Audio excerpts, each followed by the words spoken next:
بسم الله السلام عليكم ورحمة الله تعالى وبركاته. كلنتي wanaagsan idil ahaantiin basaaxiibayaal daawadayaal halkani waa bartaan ku leenahay YouTube, TikTok iyo Facebook ee qaranka TV Media. ku soo dhawaada wararkii ugu dambeeyay ee dalkeena hooyo shacabka Soomaaliyeed oo Xasan Sheikh iyo kooxda Damul Jadiid iyo argagixisada Al-Shabaab labadaba u diray fariinta Xasan Sheikh iyo Damul Jadiid ku socota ee ah in aan looga baahnayn in ay dadka Soomaaliyeed lu gooyaan isla markaana ay tahay inay baneeyaan kursiga ay ku fadhiyaan ee aan macna aysan soo kordhinayn dibindaabyada iyo lugooyada shacabka Soomaaliyeed ma ahane fariin ah ayay direen shacabka Soomaaliyeed markaan dhahayno waliba waa shacabka ku dhaqan magaalo madaxda dalkeena ee 4 milyan ah fariintii ay maanta u direen Xasan Sheikh iyo kooxdiisa oo qaban qaabiyay mudaharaad si ay isugu soo baxaan dadweynaha ku dhaqan magaalada Muqdisho kuwaas oo aan gabi ahaanba ajiibin isla markaana dhagaha ka fureystay baaqa maxay ka dhigan tahay shacabka Soomaaliyeed oo wali u diyaarsan in ay ka cadgoostaan kooxda khawaarijta ee argagixisada ah ee farkutiriska ah ee Al-Shabaab laakiin sugaya hoggaan ama hogaamiye rasmi ah oo ku hogaamiya in argagixisada Al-Shabaab laga aargudo lana soo afjaro lagana takhaluso lagana aargudo dhiigii ay ku mabeen oo ay daadinayeen 16 sano ee la soo dhaafay goormaas la helayaa hogaamiyaha shacabka Soomaaliyeed ay sugayaan oo ku hogaami doona dagaalka ugu dambaysta ah ee lagu soo afjari doono mashruucan daba dheeraaday falaqaynta sidoo kale waanu ka hadli doonaa mid kamid ah wiilasha uu adeerka u yahay Xasan Sheikh Maxamuud sida indhabeelkaana u taageersanaa Maxamed Deeyo inay dhahaan horey muusigaysta u ahaa ka yimid qurbaha gaar ahaan Yurub dalka Norway oo qoraal ka qoray isla markaana sheegay Xasan sidii 2016 loo nacay si ka daran in ay uu ku socdo waa adeerkiis dhawaan wuxuu ahaa wiilkaani gudoomiyaha degmada Boondere inkastoo shaqadaas laga ceyriyay qoraalka iyo waxa uu ka yiri warbixin ayaynu sidoo kale idinka soo gudbin doonaa sidoo kale waxa idin soo gudbin doonaa saaxiibayaal Cali Yara Cali gudoomiyaha hore gudoomiye xigeenka hore amniga siyaasadda gobolka Banaadir oo isagana qolmo ka qoray sida loo nacay kooxda Damul Jadiid isla markaana loo shuufay shacabka Soomaaliyeed ay fariin u direen warbixinadaas ayaan idin soo gudbin doonaa arrimahan oo dhan waxay ku soo aadayaan Ilaahay naxariista ha siiyo iyadoo jimcadii la soo dhaafay oo waxba markaas aysan naga xigin dhowr casho ka hor ay ahayd la gumaaday ama la xasuuqay dad shacab Soomaaliyeed oo isugu jiray dhalinyar iyo waalidiin Soomaaliyeed Ilaahay ha u naxariistaan leenahay dadkaas ku dhawaad 50 gaaray iyadoo sidoo kale dhaawaca dad ka badan 100 oo qaarkoodna fudud yihiin qaarna ay daran yihiin lagu dabiibayo ama lagu la tacaalayo wali isbitaalada magaalada Muqdisho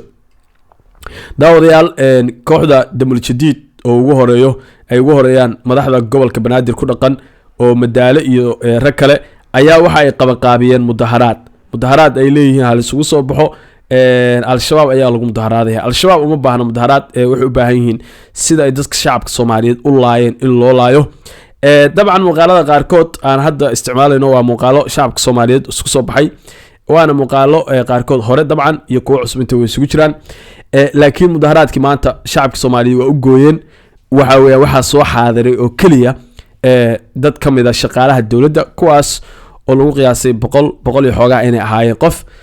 magaalada Muqdisho marka aad lagu sheego magaalada Muqdisho waa meesha ugu shacbiyada badan ee dalkeena hooyo dabcan waa magaalo madaxdii 4 milyan oo ruux ayaa ku nool marka ugu talagalaan inay mudaharaadaan ama mudaharaad ay soo ajiibaan ama ay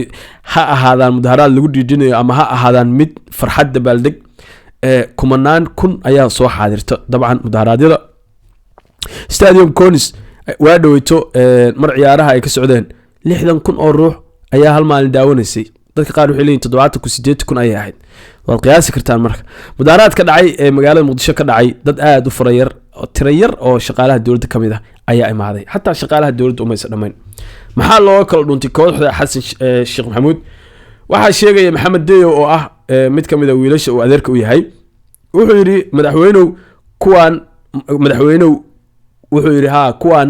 ma dhagrayaan wallahi jeebkooda ma buuxsamo magaaladii $1 ma yaalo shaaxata lama shuban karo qoraalkiisa waxba ka khaldan karaa la hadaya shaaxata lama shuban karo dhalinyaradu waxay la yihiin $2 oo ay banaanaha buu yiri moogta banaanbaxa ku tagaan oo waa la wada fariistay ayuu yiri macnaha dhalinyaradu waxay la yihiin $2 oo banaanbaxa marka horeba inay lacag ku bixiyaan ay rabeen kooxda Damul Jadiid waa sidoo asoo ku talinayo $2 ay banaanbaxa ku tagaan oo waa la wada fariistay ayuu yiri macnaha waa la imaanay adigana intaad isleedahay saaxiibada qanci baa malaayiin Soomaali ah iyaga ay u yihiin dhibanayaal isla iyagiina waa kuwan maalin kasta ceeb iyo dhiiqo ku dhex taagay oo mucaarad kaaga daran macnaha oo mucaarad kaaga daran fadlan go'aan qaado ama wallahi 2016 ayaa malab ku noqon doona macnaha 2016 si lagu nacay si ka daran ayaa lagu nacaya haddii aad isdaba qaban ilaa waqti yaro kugu filan waad haysataaye mudane rajo weyna waan ka leenahay weli laba kacalaynta kacaanka baa maqli jiray isbedel waa muhiim mustaqbalkaaga iyo kan dalkaba mustaqbalka horta xadsi shaqo laga sugayo mustaqbal cid ka sugaysa ma lahan wiilkaas waa adeer hadlaya oo waxa weeyaan adeerkii ayuu dabcan taageersan yahay qabyaalad buu ku taageersan yahay iyo adeer buu yahay dabcan xaqiiqdu waa taas gudoomiyaha Boondheera laga dhigay aqoon ma lahayn xirfad ma lahayn waxyaabaha galmada iyo wax ku saabsan ayuu ku soo qorqori jiray Facebook kadibna dadkii Boondheera ayaa ka cawday kadibna shaqada saas looga ceyriyay laakiin wuxuu sheegayaa in Muqdisho dhalinyarada qaarkood camal la'aanta darteed $1 oo ay shaah ku shubtaan xataa inaan heli karin sidoo kale $2 oo banaanbax xataa lagu bixi lahaa in la waayay ama aan la bixin kadibna dadka isku soo bixi waayeen ayuu sheegay halkaas corruption macnaha banaanbaxa $2 lagu bixinayo waa macnaha in dhaqaale lagu abaabulo waa wixii ay hore sameeyay jireen dadka danyarta qaarkood intay u tagaan $6 $2 u tuuri jiray xilliga madaxweyne Farmaajo oo xiriyaha barakacayaasha hadhow dadkii lacagta loo tuuray la arki jiray xaqiiqdu laakiin waxay tahay 4 milyan ku dhaqan magaalada Muqdisho in iska dhax arkeen Xasan Sheekh Maxamuud Cali Yare wuxuu yiri wajigabax iyo ceeb ayay dawladdu maanta kala kulantay bulshada caasimadda ku nool dawladdu ma fahantay sababta dadku u diideen inay ka soo qayb galaan banaanbixi ay ku dhawaaqday oo magaalo ay 4 milyan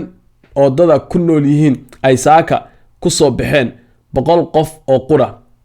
oo iyaga ruuxoodu dhamaantood madaxda maamulka gobolka Banaadir iyo dhowr wasiir oo kali ah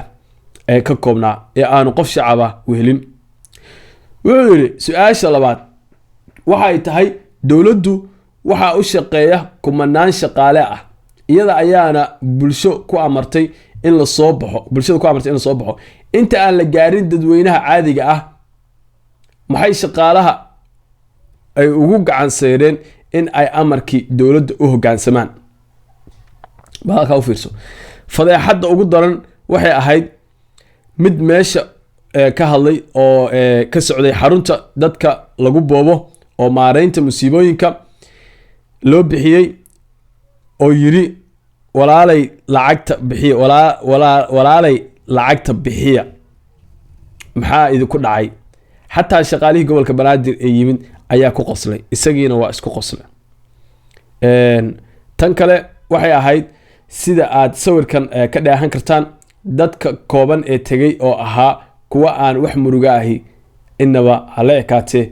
aan ka muuqan oo farxad iyo damaashaad muujinayay maxay dawladdu ka baran kartaa sida ay bulshada caasimaddu cawrada dawladda u fayday 2024 saac ee la soo dhaafay qoraalka Cali Yare ayaa qoray hay'adda maareynta musiibooyinka boorar ay lacag ku soo waxay ilaa shalay boorarka waa la arkay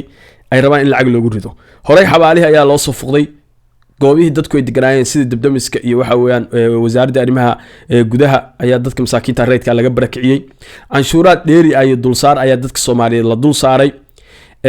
lacaga waxa weeyaan ma taqaanaa qofkii $5 AFC ugu jirto oo dukaan wax kaga gata qayb baa ka go'aysa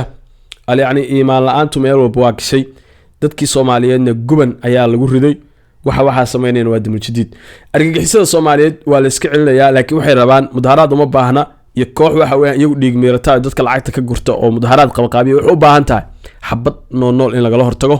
isla markaana dhagaha laga babiyo oo la laayo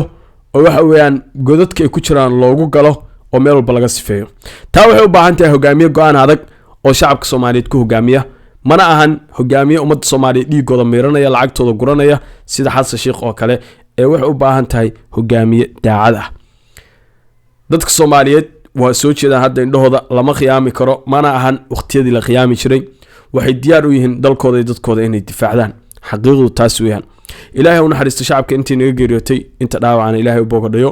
al-shabaab insha Allah way jabi doonaan sida ugu rasiyaha badan laakiin dadka Soomaaliyeed waa in isku tashi iyo kacdoon bulsho oo rasmi ah ay ku dhawaaqaan